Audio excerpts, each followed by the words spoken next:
सदियों रहा है दुश्मन दौरे जहां हमारा।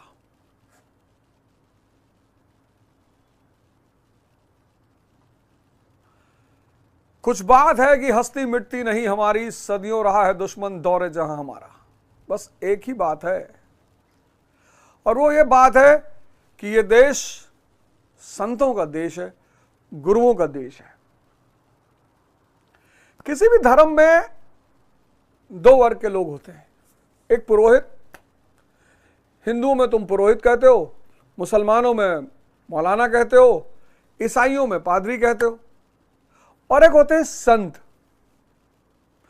अब पुरोहित को तथ्य का ज्ञान होता है, तत्व का ज्ञान नहीं होता। यह समझने की बात है, पुरोहित भी जरूरी है समाज में। अब स्कूल पढ़े बिना तो आप कॉलेज में सीधे पहुंच नहीं जाओगे। तो दुनिया में जितने भी धर्म हैं उसमें दो वर्ग हैं, एक पुरोहित और एक संत। पुरोहित यानी जिसको तथ्य का ज्ञान है, तथ्य का। गणेश भगवान के बारे में सब कुछ बता देगा बंदा।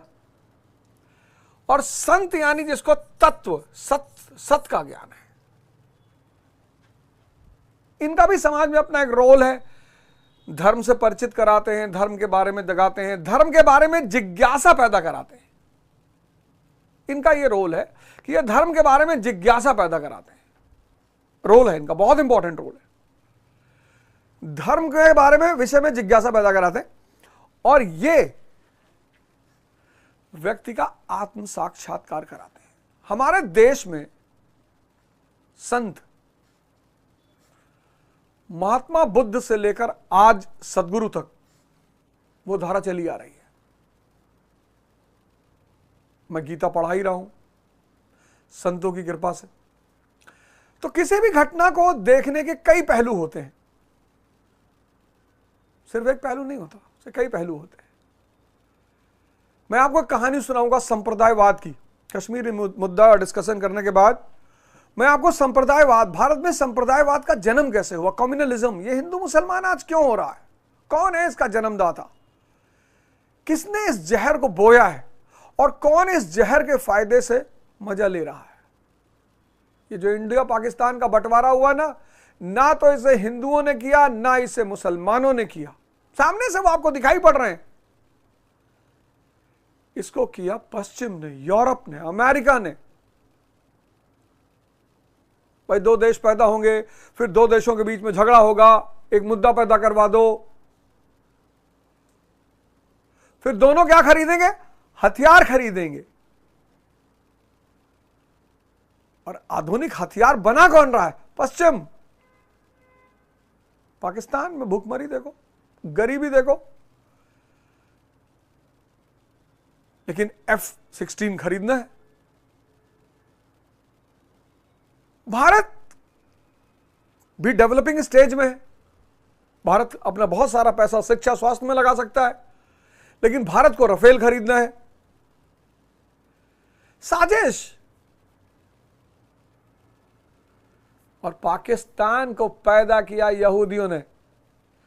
आपको गलत बात बताया गया कि पाकिस्तान को पैदा किया मोहम्मद अली जिन्ना ने। ये तो मुसलमान बेचारे बेवकूफ बन गए, इनको पता ही नहीं चला।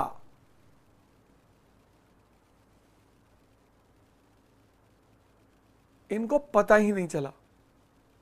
पाकिस्तान को बनाया यहूदियों ने 1947 में, धर्म पर आधारित देश, और फिर 1948 में बनाया इजराइल। अगर मुसलमानों का देश हो सकता है तो यहूदियों का क्यों नहीं हो सकता। खैर, वो आज हमारे चर्चा का विषय नहीं है। हमारे चर्चा का विषय है कश्मीर। कश्मीर की कहानी मैं आपको सुना रहा हूं, और हमारी चर्चा का विषय है कश्मीर। तो साहब 1947, अगस्त 1947 में जब भारत आजाद हुआ, तो भारत के 4 दावेदार, एक मैंने आपको बताया महाराजा हरि सिंह, दूसरा भारत, तीसरा पाकिस्तान, और चौथा शेख। अब ये सब अपना अपना गाना गा रहे थे, ये तीनों लोग अपना अपना गाना गा रहे थे। महाराजा हरि सिंह आजादी आजादी, हम तो इंडिपेंडेंट रहेंगे। माउंटबेटन ने कहा इंडिपेंडेंट का ऑप्शन है ही नहीं, या तो इंडिया या पाकिस्तान, वो ऑप्शन ही, उस पर बात ही नहीं करनी। पाकिस्तान ने कहा कि मुस्लिम मेजॉरिटी की वजह से कश्मीर हमारा है।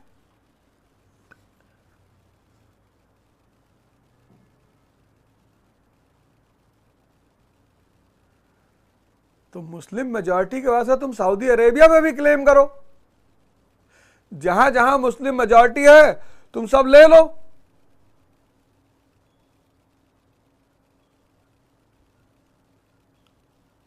खैर, भारत, लेकिन भारत में जेएल नेहरू को शेख अब्दुल्ला, यह बंदा मुस्कुरा रहा था।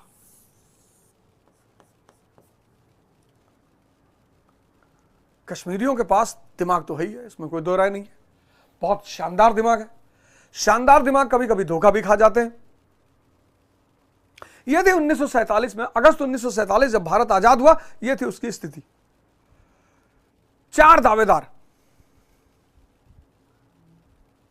अब जब महाराजा हरि सिंह पे दबाव पड़ा कि भाई आप किधर जाओगे, तो महाराजा हरि सिंह ने, पिछली बार का लेक्चर मैंने यही खत्म किया था, अगस्त 1947 में इन्होंने एक एग्रीमेंट साइन किया, standstill agreement. Standstill agreement मतलब डिफेंस, रक्षा, ट्रांसपोर्ट एंड कम्युनिकेशन, यातायात और संचार, और फॉरेन अफेयर्स, विदेशी संबंध।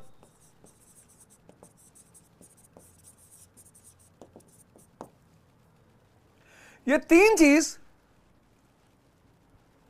का दायित्व दोनों देशों पर रहेगा, पाकिस्तान और इंडिया पे मिलकर डिसीजन लेंगे।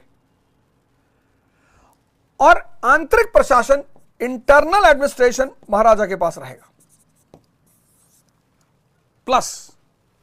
प्लस कश्मीर एसेशन के बारे में सोचेगा, विलय के बारे में सोचेगा कब? कश्मीर विलय के बारे में सोचेगा कब? जब कश्मीर पे कोई आक्रमण करेगा, अटैक। ये उसका स्पेशल क्लॉज था कि कश्मीर में जब आक्रमण कोई करेगा तो कश्मीर विलय के बारे में सोचेगा। अगर भारत करेगा तो कश्मीर पाकिस्तान की तरफ चला जाएगा, और अगर पाकिस्तान क्या करेगा तो कश्मीर भारत की तरफ आ जाएगा। यह था 1947 का स्टैंड स्टिल एग्रीमेंट।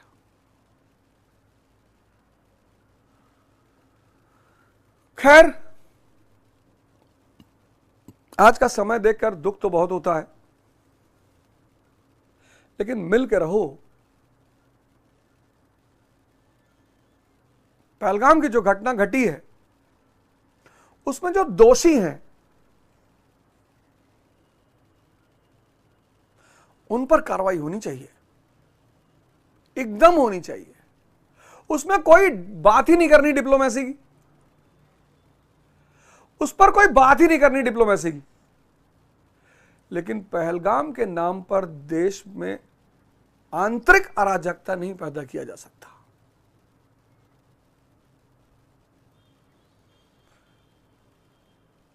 बीस करोड़ मुसलमान हैं इस देश में।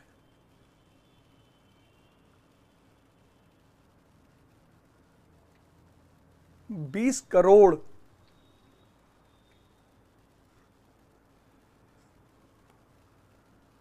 अब यार तुम उनसे जबरदस्ती कहोगे जय श्री राम कहो, ये कोई बात है? उनको चेतना का सिद्धांत समझ में आएगा, वो खुद ही कहेंगे। उनको जब चेतना का सिद्धांत समझ में आएगा खुद ही कहेंगे। मैंने फारूक अब्दुल्ला को राम भजन गाते हुए देखा है। मैंने फारूक अब्दुल्ला को राम भजन गाते हुए देखा है। और मध्यकालीन इतिहास में एक से एक मुस्लिम कवि जो भगवान कृष्ण और भगवान राम के भक्त हैं,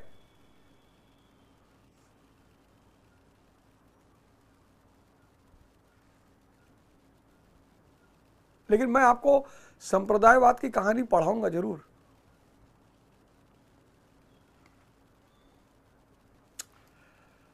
अब यह हो गया स्टैंड स्टिल एग्रीमेंट महाराजा हरि सिंह और इंडिया पाकिस्तान के बीच।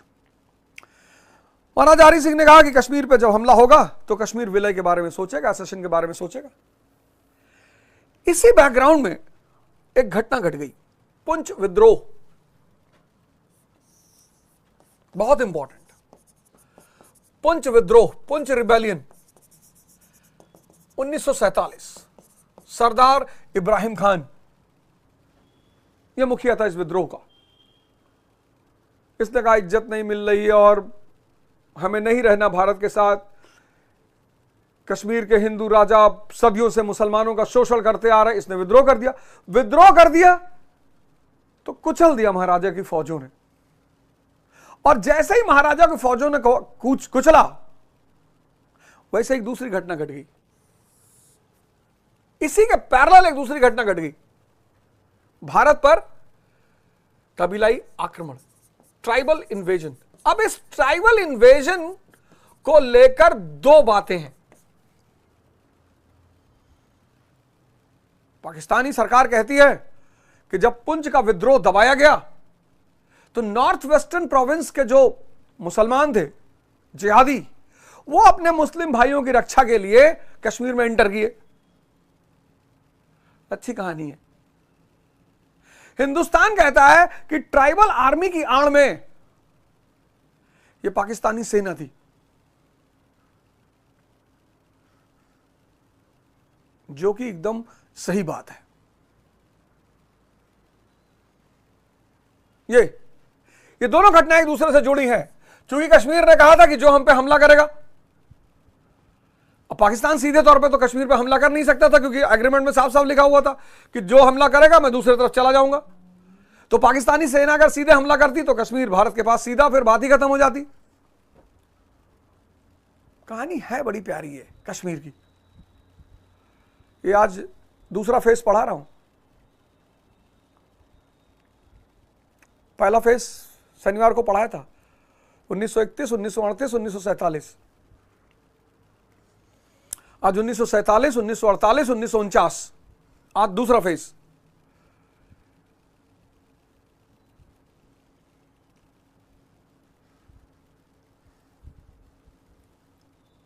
ट्राइबल इन्वेजन, कबीलाई आक्रमण, अफगानी।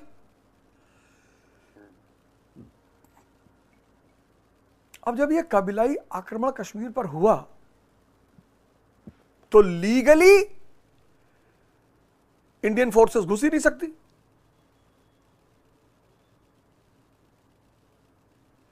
वो आक्रमण मान लिया जाएगा। इन दोनों घटनाओं के बीच में एक और घटना घट गई, बारामूला मैसेकर। बारामूला मैसेकर, बारामूला नरसंहार।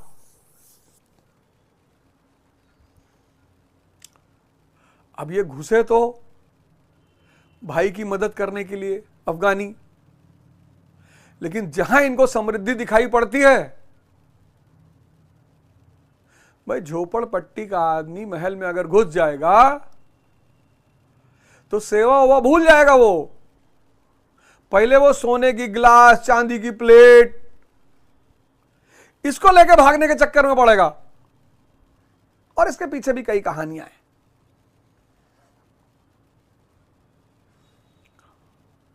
हिंदू भी मारे गए, मुसलमान भी मारे गए, कई सारे एंगल इसके भी हैं। लेकिन ये अफगानी जो कबीलाई भारत में घुसे, ये भटक गए।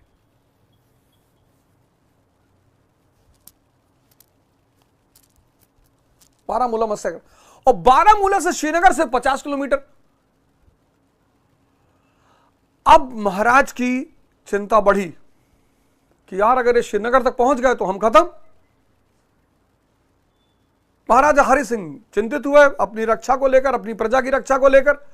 और इस बारामूला मैसेकर के पृष्ठभूमि में महाराजा हरि सिंह ने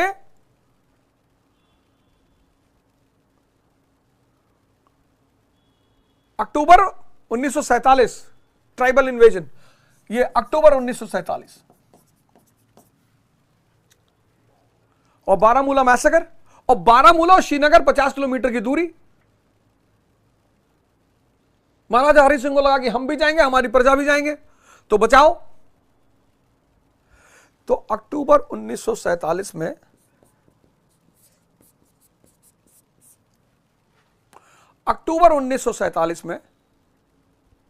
महाराजा हरि सिंह ने भारत सरकार के साथ एक समझौता किया, इंस्ट्रूमेंट ऑफ एसेशन।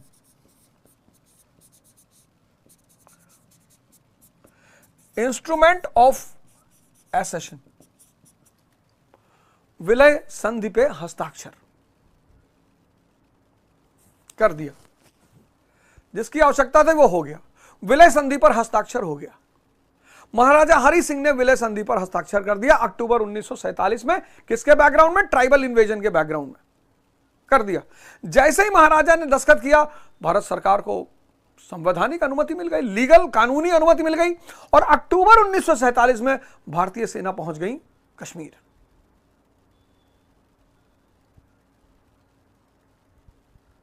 अक्टूबर 1947 में भारतीय सेना पहुंच गई कश्मीर। अब जब अक्टूबर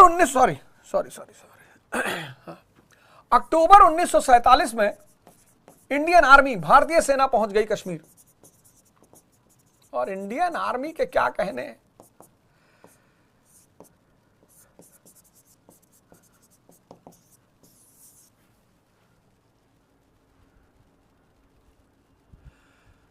भारत का आदमी लड़ने से नहीं डरता, इसीलिए तो पूरे भारत, पूरी दुनिया में छाया हुआ है। अंटार्कटिका जाओगे, वहां भी कोई ना कोई मिल जाएगा। कोई बहुत बड़ी बात नहीं कि गोंडा ओंडा के मिल जाए।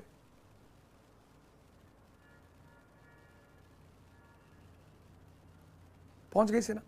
अब जब सेना पहुंच गई अक्टूबर 1947 में कश्मीर, तो सवाल यह उठा कि अब क्या किया जाए, युद्ध या वार्ता?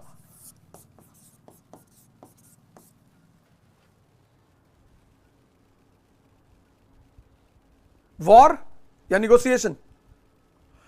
अक्टूबर 1947। अब दोनों की दशा देखकर फिर आप हमें बताइएगा कि युद्ध करना चाहिए कि नहीं। पाकिस्तान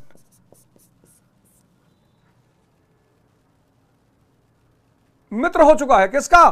पश्चिम का, यूनाइटेड स्टेट्स ऑफ अमेरिका का। और 1947 में अमेरिका को ने दुनिया को पैसा बांटना का शुरू कर दिया, मार्शल प्लान।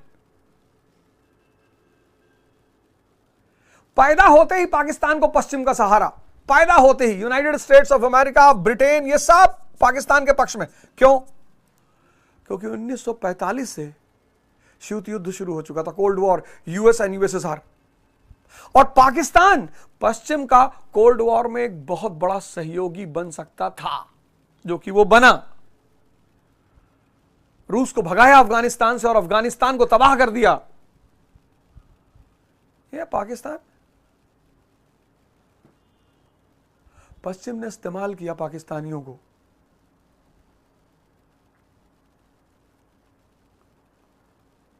यह बात पाकिस्तान का हर आलिम आदमी समझता है।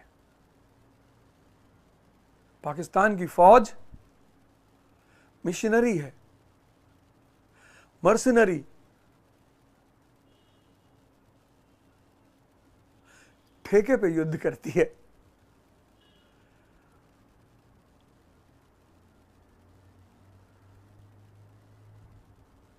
कितना मुसलमानों को मारा अफगानिस्तान में इन लोगों ने, बांग्लादेश में मारा। मुजाहिर के नाम पर पाकिस्तान में मारा ही मारा।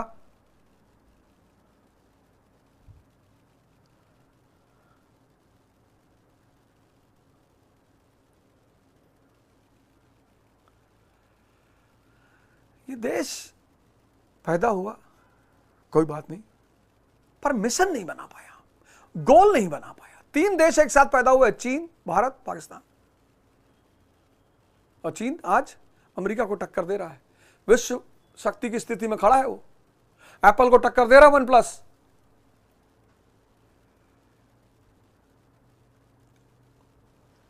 पाकिस्तान के पीछे पश्चिम का हाथ, रुपया, पैसा, धन, हथियार सब।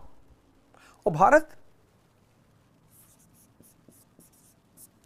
के पीछे कोई नहीं, खाने की स्थिति नहीं, हथियार नहीं, कपड़ा नहीं, कुछ नहीं। अब बताओ, आप डिसाइड करो।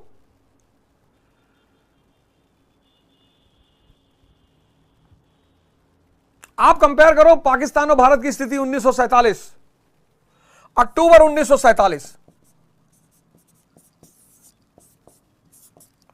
पाकिस्तान के पीछे पूरा पश्चिम, रुपए के साथ, पैसे के साथ, हथियार के साथ, और भारत के पीछे कोई नहीं। क्यों? क्योंकि भारत का संविधान नहीं बना था। दोनों डाउट में थे, यूएसएसआर भी डाउट में था, अमेरिका भी डाउट में था कि पता नहीं तुम्हारा संविधान क्या हो, तुम पता नहीं कम्युनिस्ट हो जाओ कि कैपिटलिस्ट हो जाओ, और बिना दर्शन जाने तुमको पैसा कैसे दे दे। अमेरिका ने सोचा तुमको पैसा दे दे, कल तुम कम्युनिस्ट हो जाओ, पैसा तुम्हारा डूब जाएगा। और रूस ने सोचा तुमको पैसा दे दे, कल तुम कैपिटलिस्ट हो जाओ, पैसा हमारा डूब जाएगा। तो भारत के पीछे कोई नहीं, और पाकिस्तान के पीछे पूरा पश्चिम। और 1947 के भारत, खाने को नहीं, खाने को हमने गेहूं मांगा अमेरिका से, उसने PL 480 गेहूं दिया जो वो सुअरों को खिला रहा था। अपने घरों में आपके भी बुजुर्ग होंगे, उनसे पूछिए क्या स्थिति थी भारत की। 1960 के लोग आपके भी घरों में होंगे। 1960 का आदमी अभी उसकी उम्र कितनी होगी? 70 के आसपास होगी, 65। 1960 ज्यादा दिन थोड़ी भी था।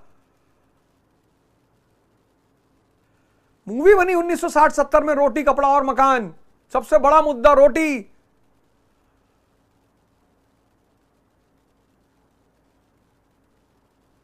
$1947 तब नेहरू जी ने डिसाइड किया कि नहीं यार, अगर लड़ेंगे तो पाकिस्तान भारी पड़ जाएगा।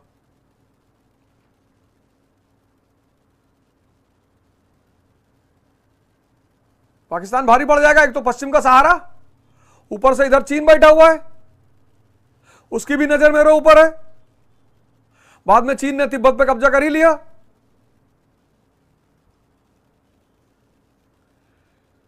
हमेशा लड़ना बहादुरी नहीं है।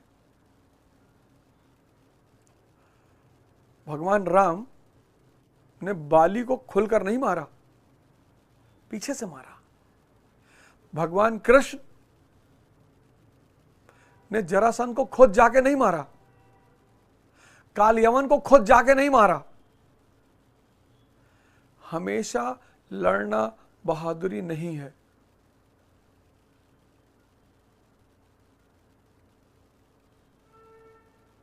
युद्ध के लिए तैयार रहना बहादुरी है।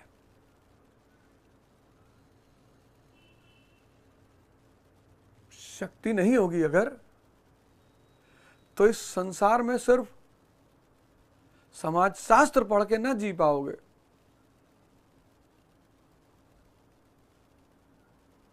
सूरज से कोई आंख नहीं मिलाता, चंद्रमा से रात रात भर बैठ के देख रहे हैं लोग। कोई कह रहा मामा है, कोई कह रहा रोटी दिख रहा है, कोई कह रहा है मेरे महबूब की प्रतिछाई है। सूरज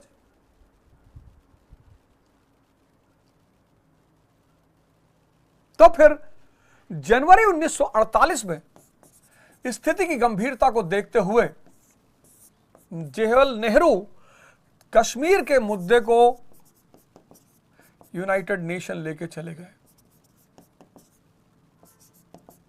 हाँ, एक बात मुझसे मिस हो गई, बड़ी इंपॉर्टेंट, बड़ी इंपॉर्टेंट, बड़ी इंपॉर्टेंट, बड़ी इंपॉर्टेंट। मैं जरा इसको आपको इन्फॉर्म कर दूं। अक्टूबर इंस्ट्रूमेंट ऑफ असेशन, इसमें एक बड़ा प्यारा तथ्य मेरे उससे दिमाग से निकल गया, मैं आपको बता दूं। इस इंस्ट्रूमेंट ऑफ असेशन में कभी कभी आदमी आदर्शवादी हो जाता है, और हजरत अली कहते हैं कि 3 लोग बहुत परेशान रहते हैं, एक मदद करने वाला, एक वफादार, एक सच्चे हृदय वाला। ये हजरत अली का स्टेटमेंट है कि 3 लोग बहुत परेशान रहते हैं। एक तो मददगार, पैसा दे दिए किसी को उधार, तो खुद बहाना बनाना पड़ेगा कि भैया घर में काम चल रहा है, भैया बुआ बीमार है उनके लिए पैसा चाहिए। अपना पैसा मांगने के लिए बहाना बनाना पड़ेगा, उसमें भी दुश्मनी होने की संभावना है। तो इस इंस्ट्रूमेंट ऑफ एसेशन जो विलय संधि थी, उसमें एक लाइन जोड़ी नेहरू जी ने बड़ी, सिर्फ कश्मीर के लोगों का दिल जीतने के लिए कि भाई देखो हमने तुम्हारे राज्य पर कब्जा नहीं किया है। उसमें एक लाइन जोड़ी कि विलय से पहले, संपूर्ण विलय से पहले, पूर्ण विलय से पहले जनमत संग्रह होगा, जिससे कश्मीर की जनता भी, दुनिया ये देखे कि भाई कश्मीर की जनता की स्वेच्छा से कश्मीर को भारत में लाया गया है। तो यहां एक नई चीज जोड़ दी गई थी, प्लेबिसाइट, कि भाई विलय से पहले कश्मीर की जनता की राय ली जाएगी और जनमत संग्रह होगा। वो कोई दिक्कत की बात भी नहीं थी, अच्छी बात थी कि ठीक है भाई, राइट्स जिनका राज्य है उनसे तो पूछा ही जाना चाहिए। तो फिर इसी बात को लेकर अब जेल नेहरू के पास एक ट्रंप का इक्का था कश्मीर में।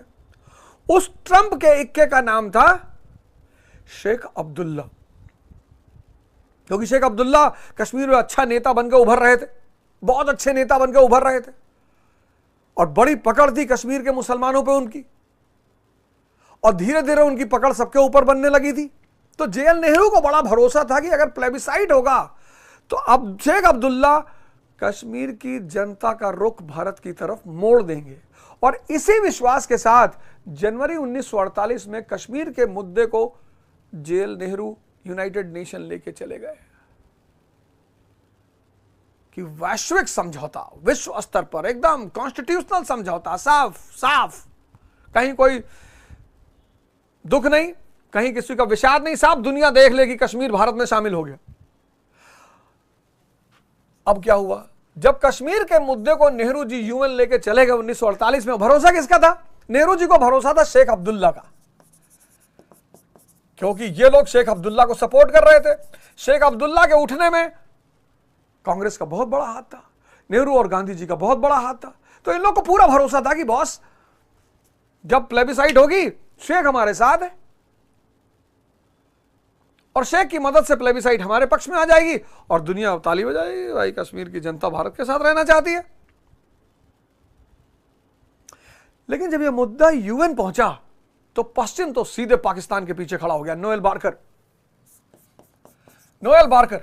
ये ब्रिटेन का रिप्रेजेंटेटिव यूएन में, और इसने यूनाइटेड नेशंस में कहा कि कश्मीर पाकिस्तान का है।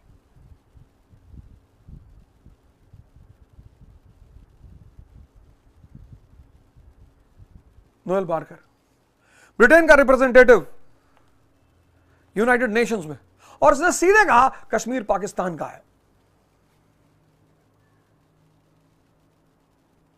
अब तो नेहरू जी को घबराहट हुई कि यार ये पश्चिम वाले कह रहे हैं कश्मीर पाकिस्तान का है, और अगर पश्चिम खड़ा हो जाएगा पाकिस्तान के सपोर्ट में तो हम कहां जाएंगे फिर?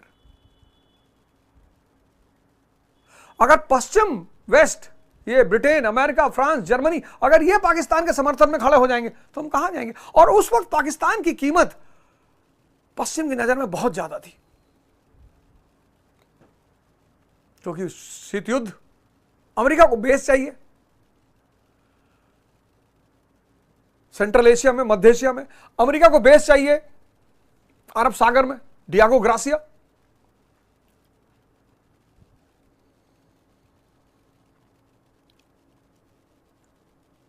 पाकिस्तान अगर उनके हाथ में है तो मध्य एशिया, सेंट्रल एशिया सीधे उनके हाथ में है। पाकिस्तान उनके हाथ में है, अरब सागर उनके हाथ में है।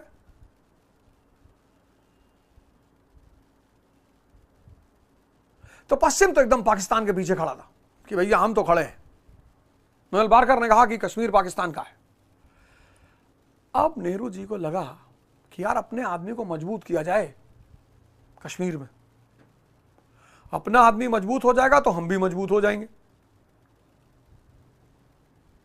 और नेहरू का आदमी कौन? शेख अब्दुल्ला। बस यहीं पर मार्च 1948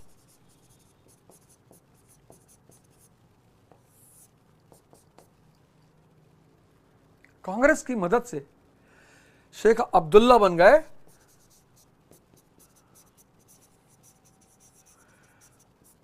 प्राइम मिनिस्टर ऑफ JNK। बहुत बड़ा घटना, ये बहुत बड़ी घटना, बहुत बड़ी घटना। मार्च 1948 शेख अब्दुल्ला बन गए JNK के प्राइम मिनिस्टर।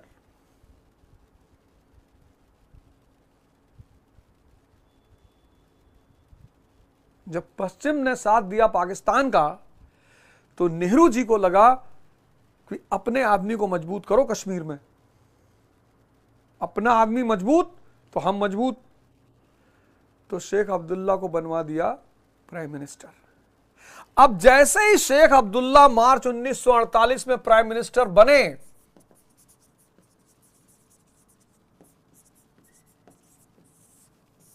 इस आदमी ने दो काम किया। पहला, लैंड रिफॉर्म्स, भूमि सुधार। और भूमि सुधार में 3 काम किया इस आदमी ने।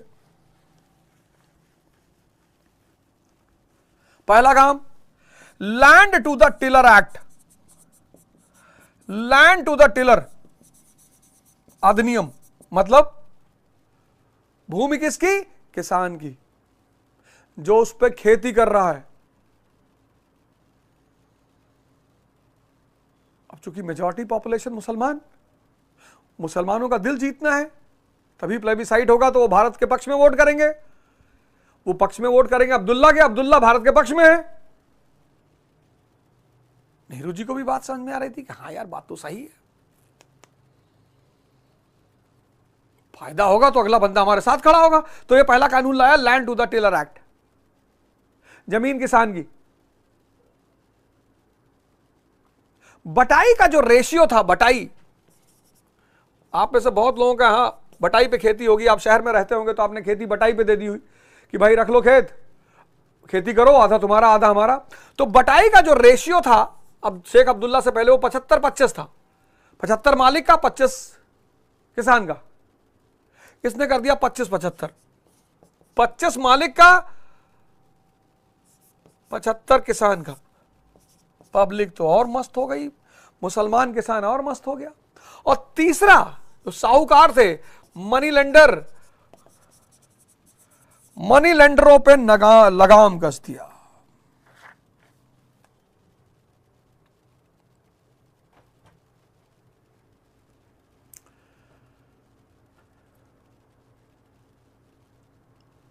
पूरी मुसलमान जनता के लिए शेख अब्दुल्ला फरिश्ता।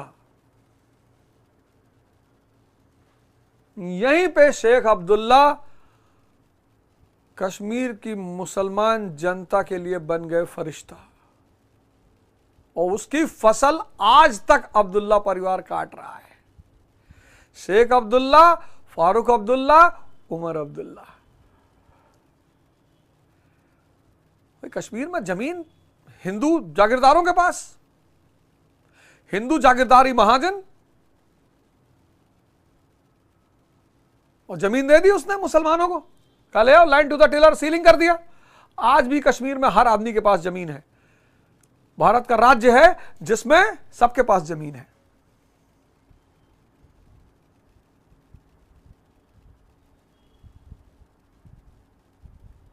बटाई 25-75, अगर आप अपनी खेत जमीन बटाई पे दे रहे हो तो 25 मालिक का, 75 किसान का। और मनी लेंडिंग, सूद व्यवस्था पर प्रहार, मन मर्जी का ब्याज नहीं लोगे। और शेख अब्दुल्ला बन गए फरिश्ता मुसलमानों के। और एक तरफ तो उसने मुसलमानों को खुश किया, और दूसरी तरफ इस आदमी ने भारत सरकार को खुश किया। मई के महीने को 1948 में भारत की स्वतंत्रता के जश्न का महीना घोषित किया। कि मई में हमें जो स्वतंत्रता, मई का महीना चुना, शायद इंग्लिश में मे शब्द का और भी मतलब है। बेसिकली ये इसकी खुशी मना रहा था, लेकिन भारत सरकार को इसने मैसेज दिया कि देखो चिंता मत करना भाई, सपोर्ट कर रहा हूं, तुम्हारे साथ है भाई, तुम डरना मत। और इलेक्शन में जो सबसे ज्यादा चिल्लाए तुम्हारे साथ हैं वही सबसे बड़ा गद्दार है। इलेक्शन में जो सबसे ज्यादा चिल्लाए भैया तुमको 20,000 वोट दिला रहे हैं, वो तुमको 2 वोट नहीं दिला पाएगा। और ये बात अब मैं किताब के बल पे नहीं कह रहा हूं, व्यक्तिगत अनुभव के बल पे कह रहा हूं।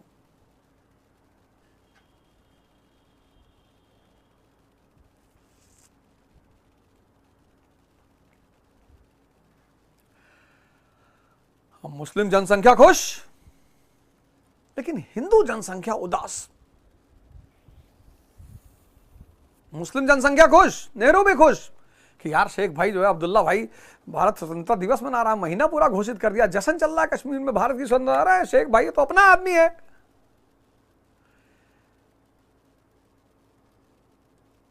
लेकिन पंडित जवाहरलाल नेहरू भूल गए थे कि जैसे वो कश्मीरी हैं और उनके पास दिमाग है, ऐसे शेख अब्दुल्ला भी कश्मीरी है और उसके पास भी दिमाग है।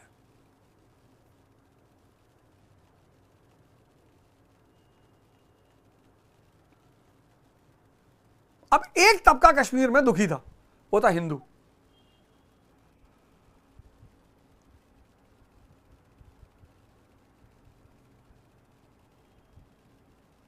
तो अब कोई तो उसके भी आंसू पोंछेगा।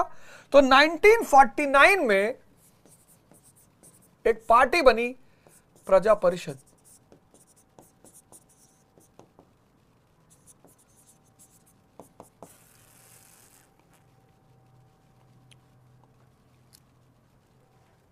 किसने बनाई? श्रीमान प्रेमनाथ डोगरा ने। और इस पार्टी का उद्देश्य था हिंदू और उनके हितों की रक्षा, protection of Hindus and their rights. किसकी रक्षा? हिंदुओं की रक्षा।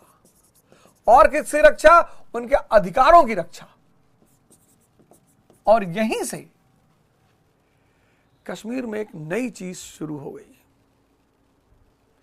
हिंदू मुस्लिम कम्युनलिज्म, संप्रदायवाद।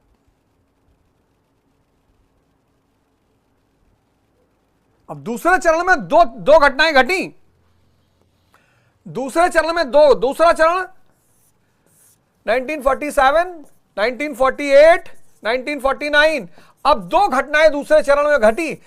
एक तो जब ट्राइबल कबीलाई कश्मीर में घुसे और नेहरू जी कश्मीर के मुद्दे को लेकर पहुंचे यूएन,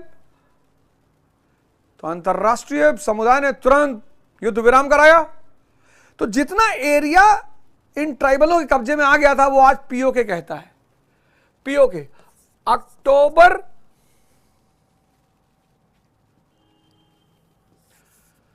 जनवरी 1948 युद्ध विराम के साथ इंडिया और पाकिस्तान के बीच कश्मीर बन गया टेरिटोरियल डिस्प्यूट। यह पहली घटना बती, टेरिटोरियल।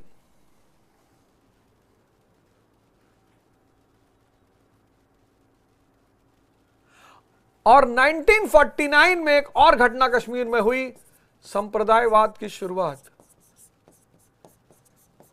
2 घटनाएं घटी दूसरे चरण में। पहली घटना, कश्मीर इंडिया और पाकिस्तान के बीच बन गया टेरिटोरियल डिस्प्यूट। अब इस टेरिटोरियल डिस्प्यूट, क्षेत्रीय विवाद, किसके बीच में? इंडिया पाकिस्तान के बीच में। बस यही बात ये क्लियर हो गई थी कि अब यह कभी सॉल्व नहीं होगा। मुझे मूवी तो नाम याद नहीं आ रहा है, मनोज वाजपेयी की है, आर्मी पे बेस्ड मूवी है। तो उसमें उसका एक अधिकारी पूछता है कि सर कश्मीर विवाद का हल क्यों नहीं निकलता है? कहता हल, कश्मीर एक इंडस्ट्री है,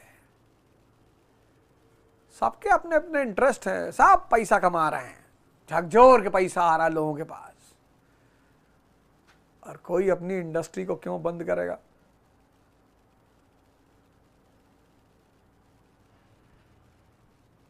दूसरा चरण 1947, 1948, 1949, दो बड़ी घटनाएं घटी इस चरण में। एक तो कश्मीर बन गया क्षेत्रीय विवाद इंडिया पाकिस्तान के बीच में। क्यों? क्योंकि जब ट्राइबल अंदर घुसे, जब ट्राइबल आर्मी अंदर घुसी और नेहरू जी पहुंचे यूएन, तो युद्ध विराम हुआ। तो जितना एरिया जिसको आज हम पोक कहते हैं, पाकिस्तान ऑक्यूपाइड कश्मीर, वो पाकिस्तान के पास, और जितना एरिया जहां भारत पहुंचा, इंडियन ऑक्यूपाइड हम इसलिए नहीं कहते क्योंकि महाराजा हरि सिंह ने संधि करके इंडियन आर्मी को बुलाया था। भारत की सेना जबरदस्ती नहीं गई थी।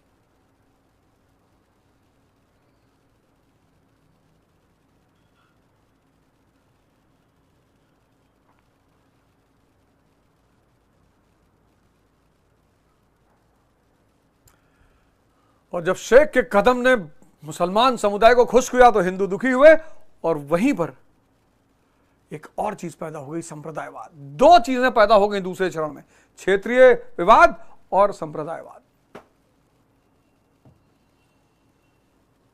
और भारत, पाकिस्तान और महाराजा हरि सिंह के साथ साथ एक आदमी और चमक उठा। वो आदमी है शेख अब्दुल्ला। देखो भाई, हमें गाली दो, गलौज दो, चाहे जो कहो, पर बड़ी मुश्किल से ये देश बना है। और इस देश में मिलकर रहो यार, इस देश में मिलकर रहो। अगर मिलकर नहीं रहोगे ना, तो जैसे अंग्रेजों ने कब्जा कर लिया था, कभी मौका लगे तो 18वीं शताब्दी का भारत पढ़ना, कभी मौका लगे तो भारत का इतिहास जरूर पढ़ना।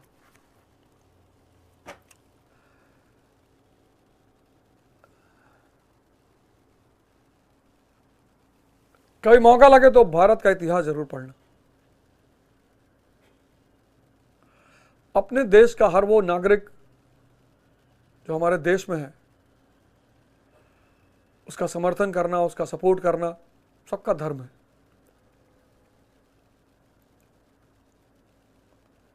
सबका। अपने घर में आग मत लगाओ।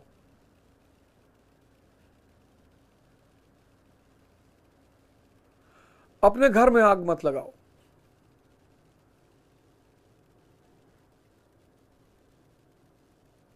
अगर घर में फूट पड़ गई, फिर कहने की कोई बात ही नहीं है। कल मैं बताऊंगा कि ये जो हिडन सितारा है शेख अब्दुल्ला, इस आदमी ने क्या गेम सेट किया। जय हिंद, जय भारत।